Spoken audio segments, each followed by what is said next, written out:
जय श्री राधे। वैशाख 18 गते शुक्रबार अति नै शुभदायक रहेको छ।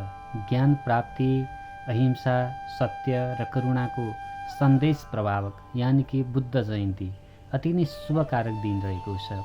भगवान विष्णुको नवौं अवतारको रूपमा पनि भगवान बुद्धलाई लिन सकिन्छ। त्यसैले यो दिन हामीले गरेका कर्महरू, कामहरू, आफ्नो कुलदेवता, इष्टदेवताको स्मरण पूजन गर्नाले समस्त कामना सिद्धि प्राप्त हुनेछ। यदि घरको तुलसी मोठमा वैकुण्ठ भगवान श्री विष्णुलाई सम्झेर जलमा तिल राखेर अर्पण गर्नुभयो भने समस्त कामहरू फल प्राप्त अथवा बन्नेछन् भने माता लक्ष्मीलाई शुक्रबार परेको छ।